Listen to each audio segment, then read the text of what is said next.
이중텐 선생의 책은 3권째 읽었다. 이 책을 감히 명저라 말하고 싶다. 고대 그리스 도시국가와 고대 중국 봉건제를 비교하는 책의 초입부터 심상치 않다. 중국의 정치 제도를 지난 시대에 확립된 제국을 중심으로 본 건 중앙집권, 정치 이념, 관료 집단 및 관료 제도, 법률, 그리고 마지막 공화에 이르기까지 다양한 문제를 이야기하고 있다. 중국 제국에서 황제, 관료, 신민, 이렇게 삼자간 역학관계를 통찰한 점에 놀랐고 대중들이 읽기 평이하게 기술한 점에 또 놀랐다. 이중텐 국가를 말하다.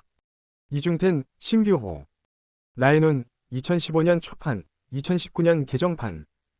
빈원천하를 얻은 진진 제국은 건국 초기 어전에 의해서 다음 2가지를 결정했다고 알려져 있다. 하나는 제국의 원수를 황제로 칭한다는 것이고 다른 하나는 봉건제를 폐지하고 군현제를 실시한다는 것이다. 실제로 20세기 이전기지 근 2000여 년 동안 차이나는 곳 진을 의미했다. 거의 모든 왕조에서 실행한 제도가 바로 진시황이 창시한 제국의 제도이기 때문이다.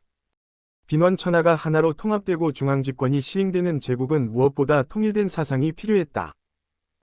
의심할 바 없이 역대 통치자들은 자신들의 필요에 따라 유학을 개조하거나 곡해했다. 한해 동중서에서부터 시작하여 유학은 이미 공자시대의 본래 면목을 크게 벗어났다. 그럼에도 불구하고 유학의 기치를 내린 적이 없으며 북방에서 들어온 만인, 만주족 역시 마찬가지였다. 중국은 일찍이 사상이 상당히 풍부한 민족이었다. 유가, 도가, 법가, 무가 등은 물론이고 그 밖의 여러 학파들도 나름의 사상을 지니고 있었다. 그러나 제국시대로 진입하자 중국은 더 이상 사상이 존재하지 않았으며 사상을 만들어낼 수도 없었다. 전제주의와 사상의 자유는 절대로 서로 용납하지 않는다. 빈원수당에 이르러 등장한 과거제. 제국은 인재를 얻고 선비는 관직을 얻었다. 표면적으로 볼 때는 쌍방이 윈윈하는 방안이다. 그러나 진정한 승자는 제국이다. 순익은 상당히 많았다. 이제 지식인들이 기꺼이 군주제의 사상을 모범으로 받들고 진실로 황공한 마음으로 과거 앞에 엎드려 경복하는 자세를 취하고 앞다투어 있는 힘을 다하게 되었다. 유생으로 관원을 충당할 때 좋은 점은 그들이 사사, 즉 독서인이라는 데에 있다. 유생들이 장악하고 있는 지식이나 학문은 그저 제국을 위해 충성하는 것 이외에 별다른 쓰임이 없을 뿐더러 절대로 반역을 일으킬 수 없는 것이기 때문이다. 아직 출사하지 않은 선비나 퇴직 관리들 역시 중요한 도우미들이었다.